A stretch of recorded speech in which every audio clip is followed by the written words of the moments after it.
It's locked, all right.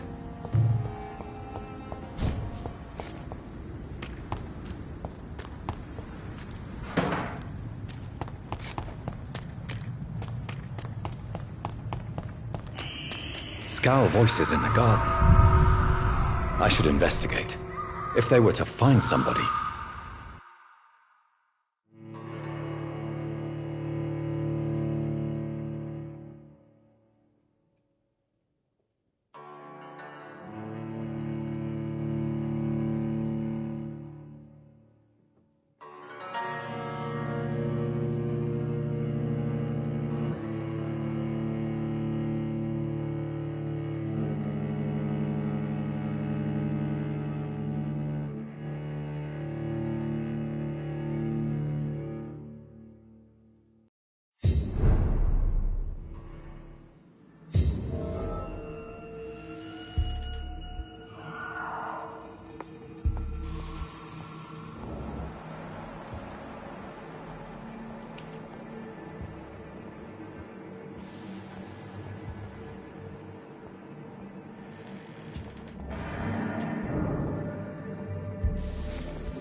I cannot enter.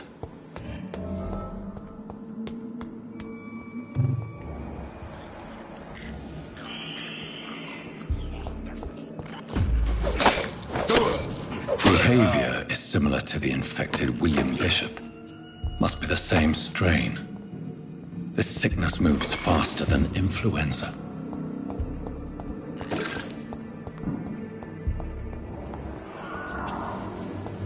Balls of Mars, fortifiers. As popular as they are ineffective.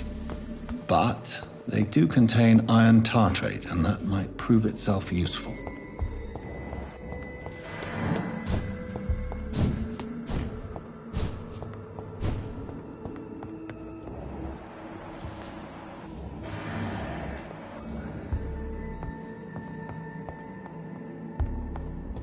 key will surely grant me access to the basement.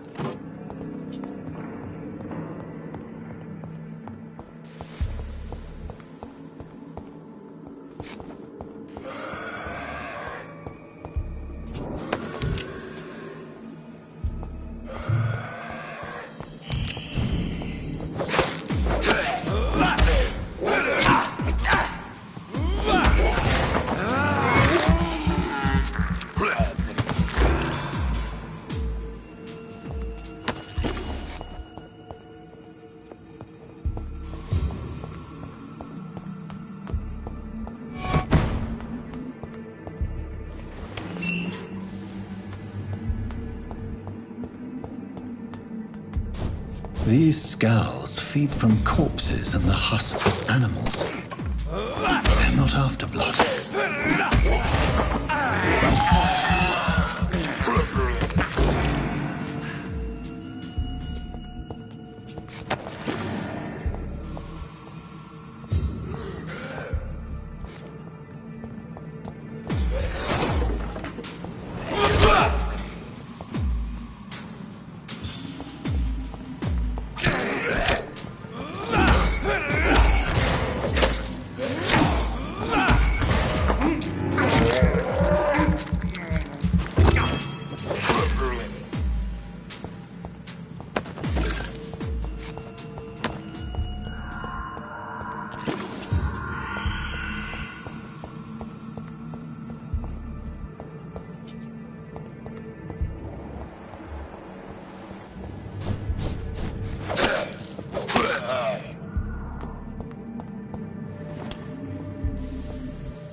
Mr. Connor's injuries don't match the report. I'd better look into this.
Scowls can be so ferocious. I'm not sure I can defeat them without becoming stronger. To drink blood is so tempting.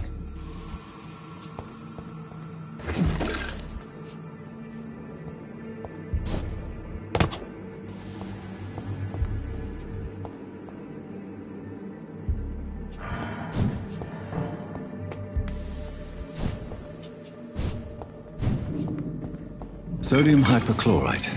Dangerous to administer, but efficient in the proper dosage.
What your last thoughts would be, sir? Fear and disgust on every street corner. The daily routine.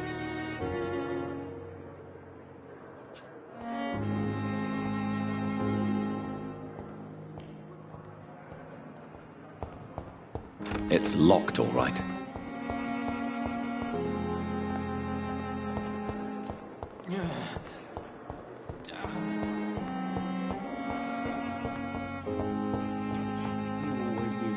Calm the children, Ellen. As for me... Finally, you've returned, Doctor. Did you find anything of value? Yes, nurse. You've worked your first miracle, Doctor. Now, this patient here needs immediate treatment. Duty calls. When the storm has passed, I'll show you how to mix the remedy yourself with the same basic ingredients. Many thanks, Doctor.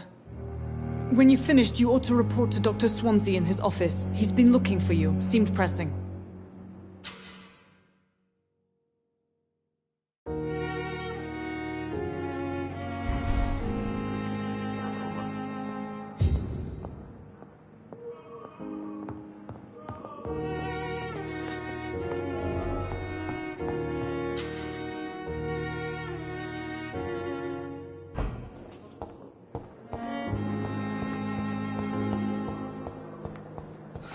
So many deaths.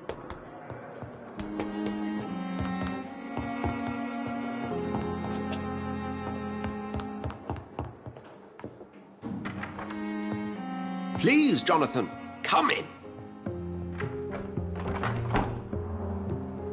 Fascinating, is it not? In the last decade, so many mysteries have been brought to light with our microscopes. The human body, biology's penultimate frontier. The more we explore its boundaries, the less we're able to trace a clear line between life and death. You, my friend, have a foot in both countries. The view must be vertiginous. It's at least as vertiginous as chatting about vampires with you, I would say. This must be all so new to you. This area of town, the hospital, a brand new life. How stimulating it must be. I wish I could share your enthusiasm, Dr. Swansea, but my condition defies scientific categorization. Undead? Unalive? Immortality defies logic. I cannot express my thrill at this serendipitous turn of events. The world's most eminent specialist in blood transfusions, a vampire. One might say a gift from heaven.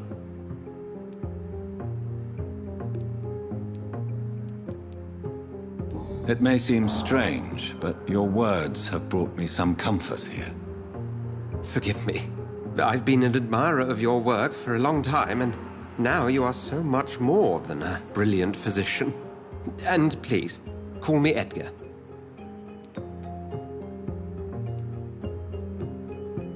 There is no need to apologize, Edgar. You offered me sanctuary when I had none. Very well. I have a task for you, Jonathan. Something that will require all your newfound skills. Please, go on. The Pembroke only survives through the generosity of our benefactors. Unfortunately, our main donor has found herself in a bit of a bind. Now, if you could help her out... A spokesman or politician is what you need. That's not my calling. And until I come to understand what has happened to me, I require discretion. Discretion is in order, Jonathan. Lady Ashbury has recently received rather indelicate correspondence that, if revealed, would jeopardize her position. And you would like me to eradicate this threat? By the stole, of course not. I would just like you to pay her a visit. Her ladyship is certainly near the tents outside, tending the sick. You can't miss her. Look for someone impossibly delicate. Accepted. I'll see what kind of trouble Lady Ashbury is in.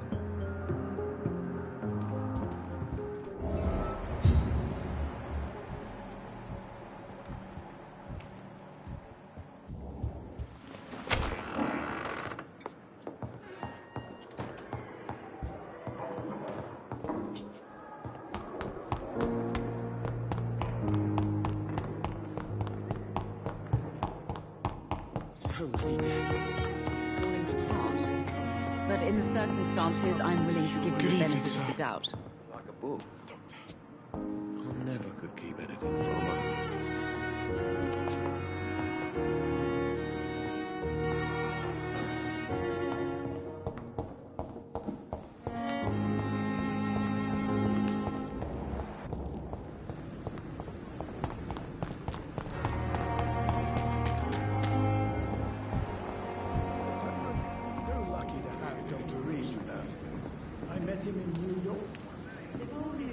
Is this Good evening, Mr. Cox. Dr. Reed?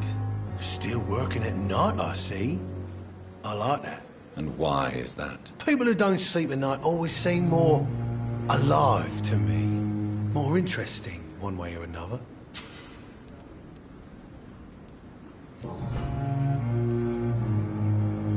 Do you ever think about that poor fellow I saw you push in the water? The wound he gave me will make sure I don't forget him. Still fucking hurts. Bastard cut me good. What did he want? Revenge? I recently had to kill his brother. Poor arsehole thought it would be easy to return the favour. Only the strongest survive, then? Survival at all costs. Is that all you think about? I'm the toughest bastard you'll ever meet, Dr. Reed. And I don't give a fuck what you think of me. That man was determined to murder you. You almost died. What a surprise. The first time I met him, he nearly shit himself. Fucking coward. I guess revenge gives you balls. How is your hospitalization going, Mr. Cox? This is a shitty place with shitty staff. But as long as I'm treated all right, I'll be fine. What's wrong with the Pembroke staff? That bastard you sent to bring me here, Milton. I thought he was going to break all my bones before I reached my bed. I see. Any other smart comments? The nurses aren't too ugly. Especially that foxy one, Nurse Crane. Pretty brunette, tough attitude, all like that. What's wrong with the hospital? Come on, Dr. Reed. The place is a dump. Smelly, sad, and dirty. But you're alive thanks to the efforts and dedication of the staff here, aren't you? What are you expecting, a medal? I thought that saving lives was just part of the job. Must be an unsatisfactory profession at this time, I'm sure. Have you heard of any underhand dealings going on in the hospital? Blackmail? That's not my style. Too risky. The black market, though. Now that's where the money is.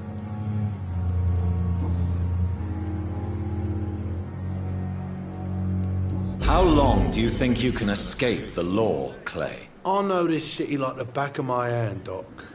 I know its streets, who to pay, who to avoid, and who to bully.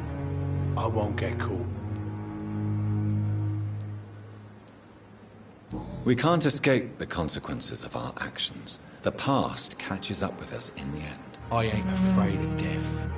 I don't hide who I am. I live my life honestly, which is more than I can say for most folks. And who are you, then? I'm the leader of the Wet Boot Boys. One day, I'll leave this shitty place and punch in the face all who thought I would not come back.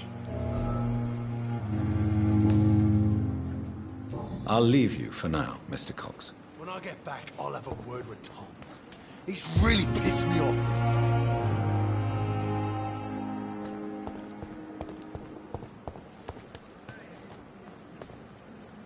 Good evening, Milton. Good evening, Doctor. Still trying to save lives? I'd like to see your goods. Wise choice, Dr. Reed. A reliable gun is what everybody needs these days.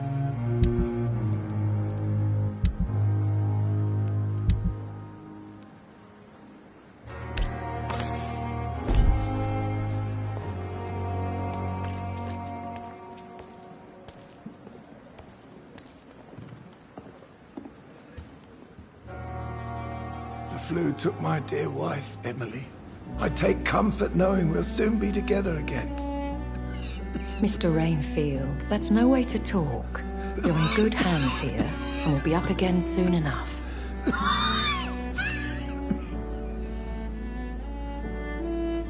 Now do me a kindness and get some sleep. I'll be back round later. Your words are kind, the blessings of an angel. You're the sweet, sweet Lady of Mercy.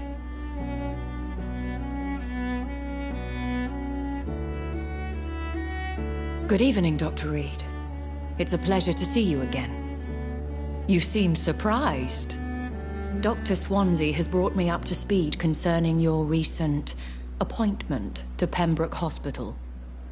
You're a the lady who saved me that night, before vanishing into thin air. I remember you from the pub with Dr. Swansea. Indeed. Allow me to introduce myself formally this time. My name is Lady Ashbury.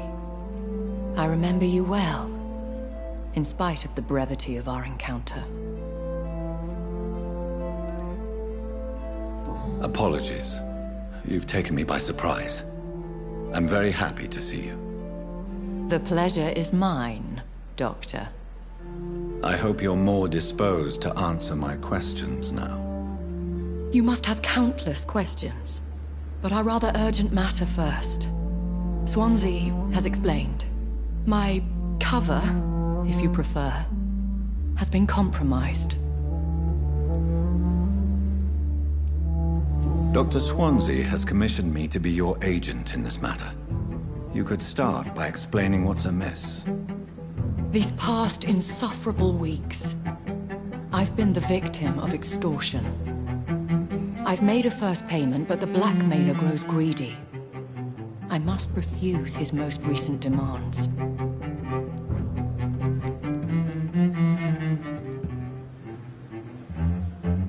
Who would be so foolish as to threaten you?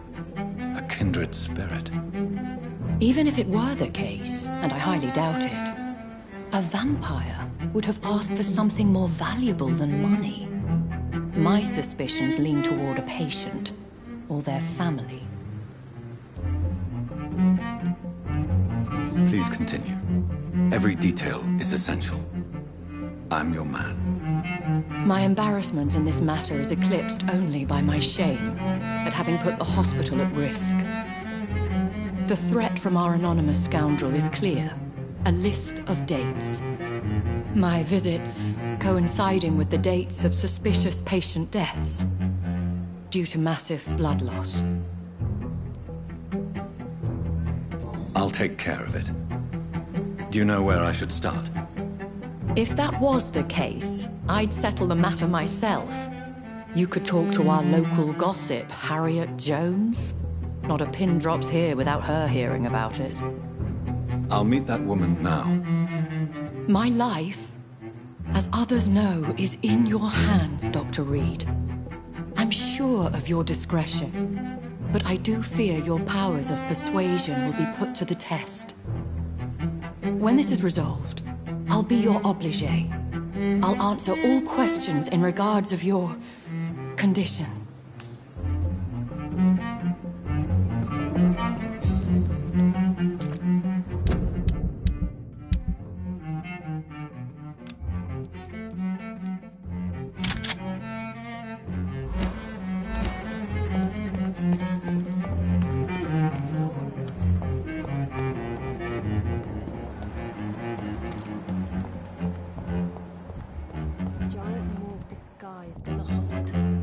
That's Pembroke nowadays.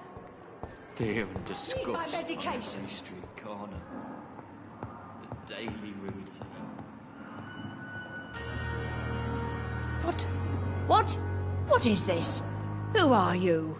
Get out of my room. There's no need for alarm, madam. I'm Dr. Reed, the new surgeon.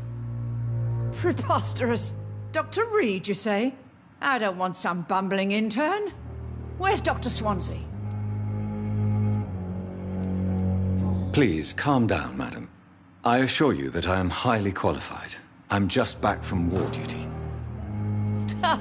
How brave. Threatening an old defenseless woman. You know how long I've been a patient here? You've picked the wrong fight.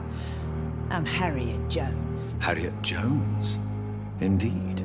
I've been meaning to have a chat with you. You know what goes on here better than any other patient, I gather. Oh, better than any patient, nurse or doctor. I've seen so many vile undertakings. I heard there have been some despicable goings-on. Was there a case of blackmail? Blackmail? Wait. You're investigating something. This isn't a social call. One of those incompetent cunts slit a poor sod's vein.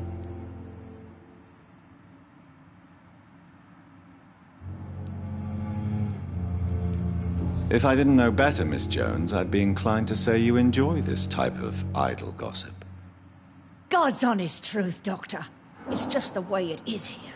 Most of these bitches would let you freeze to death before getting you a blanket.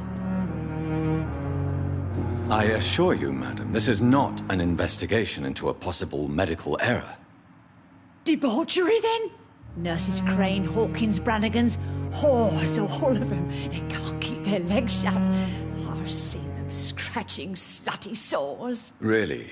Well, if you have irrefutable proof, I'll not have the staff behaving in such a manner here. This is your business, Doctor, not mine. But I swear one of the nurses is cavorting with some man on hospital hours. Thank you for your time, Miss Jones. You've given me something to go on. See you on the next round.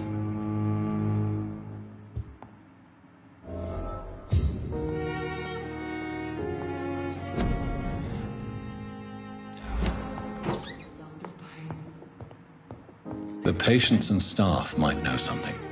I'll start my investigation with them.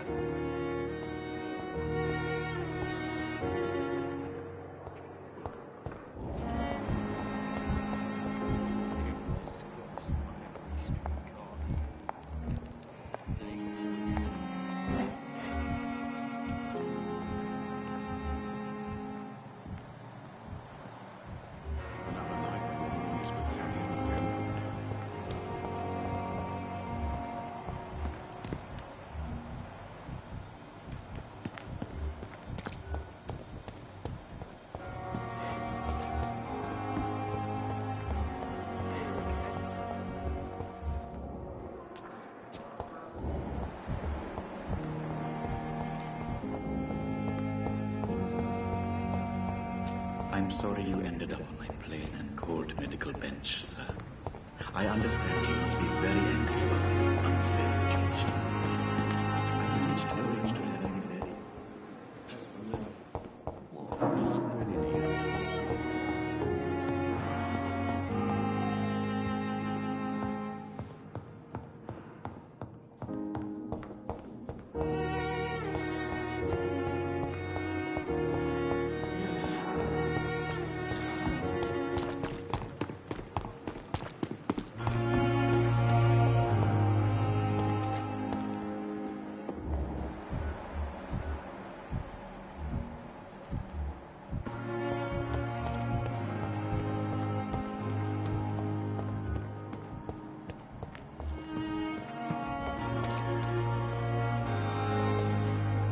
Good evening, nurse. Good evening, Doctor.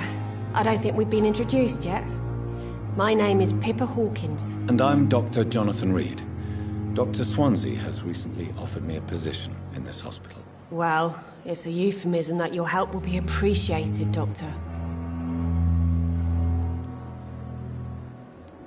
What can you tell me about the strange man visiting one of the nurses during her shift? Let me guess. You spoke with that old shrew, Harriet Jones. Do not pay attention to her, Doctor. She's full of fanciful tales.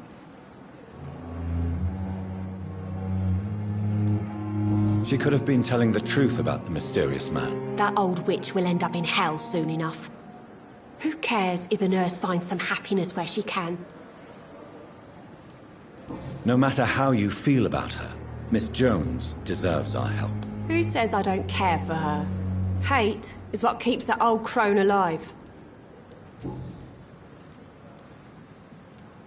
Goodbye, Nurse Hawkins.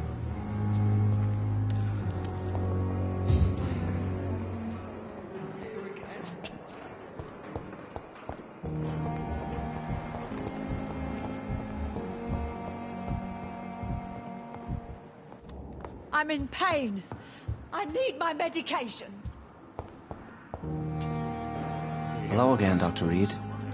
I feel better already. Can I go soon?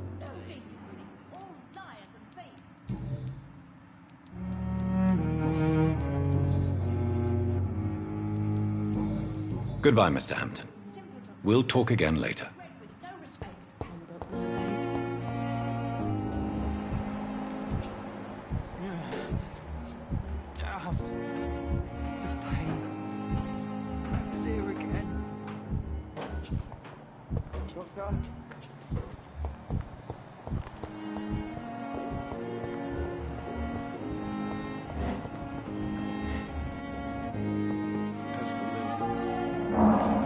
Good evening, sir. I'm Dr. Reed.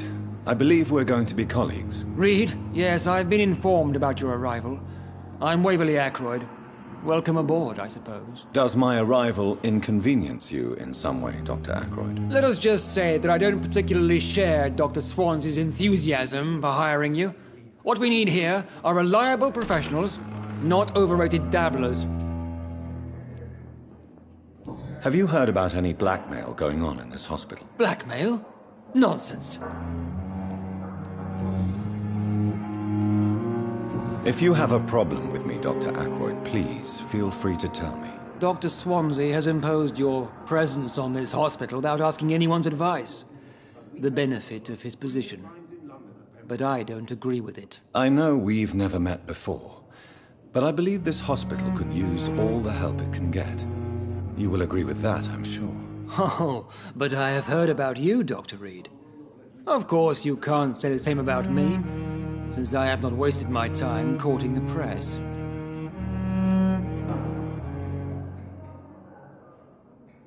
There is no need for such animosity between us.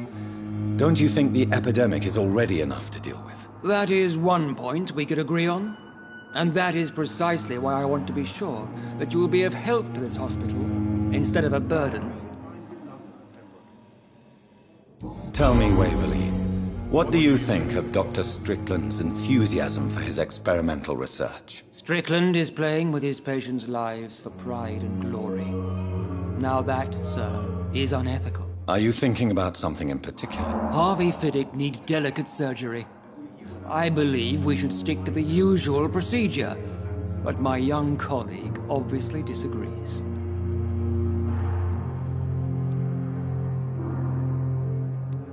And are you not afraid that your rivalry with Strickland may be blinding you? Rivalry? I guess you could call it that. But I will never be childish enough to let my personal feelings affect my judgment. Why do you wish to lead this surgery? I strongly believe that Mr. Fiddick should not be butchered to test an unproven procedure. I really hope you're right about this, Dr. Ackroyd. I'm trusting your judgment on this. I'm not the kind of man who runs away from his responsibilities, Dr. Reed. There is no need for you to be looking over my shoulder. Since your tenure in this hospital is longer than mine, perhaps you can tell me more about this place. Let's just say I'm tired of the carelessness around me.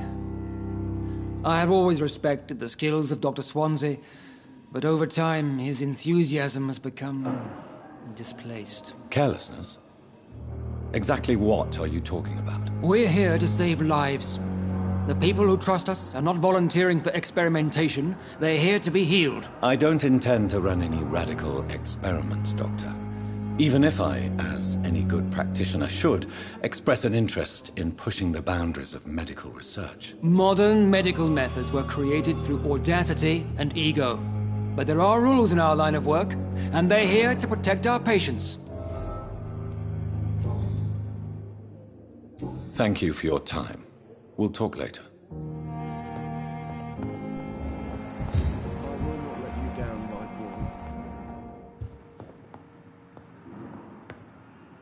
Good evening, Doctor. How is my son doing?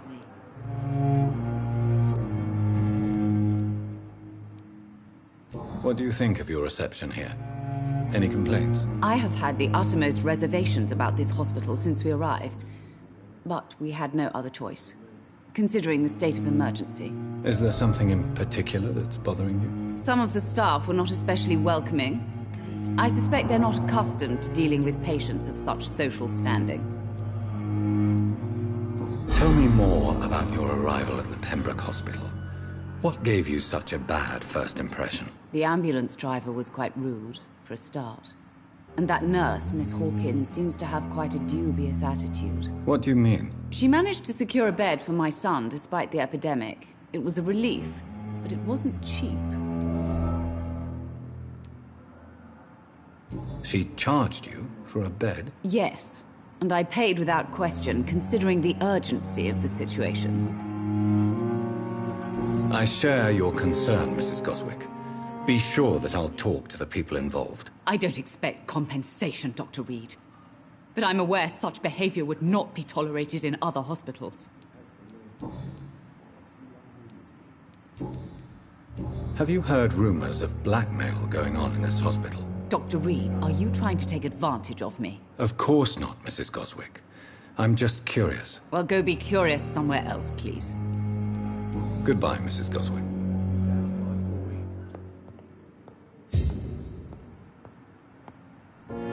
Good evening, Mr. Goswick. How are you? I'm okay.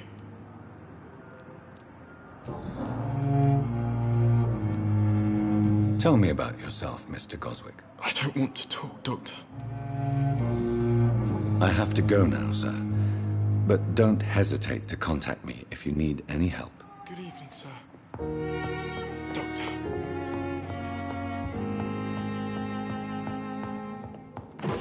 You always knew the words to calm the children, Ellen. As for me, what a blundering idiot. Good evening, Mr. Fiddick. Good evening, Dr. Reed. Any news about my operation?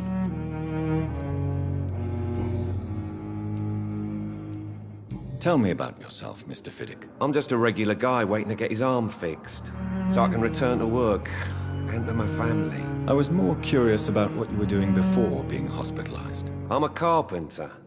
And a good one, too. But that means I need both arms to feed my family, Dr. Reed. Are you satisfied with your treatment here? Well, it's clear that I've chosen a bad time to be injured. Forgive my bluntness, but you seem overwhelmed by cases of the flu. I won't lie to you about it. I'm afraid we are. Are you sure you don't want to operate yourself, Dr. Reed? I have the feeling you're very capable. And your colleagues seem to think so too. In other circumstances, you would be right. But for now, I don't think I can take on the responsibility. My apologies. Have you heard talk of any blackmail here at the hospital? No, nothing. Goodbye for now, Mr. Fiddick. I'll see you later. You always knew the words to calm the children, Ellen. As for me...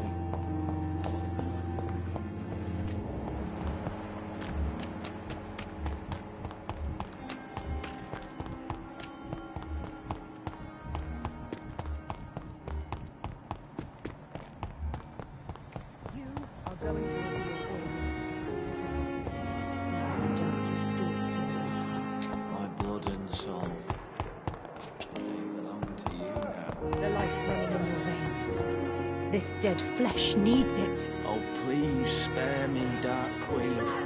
Spare your obedient slave.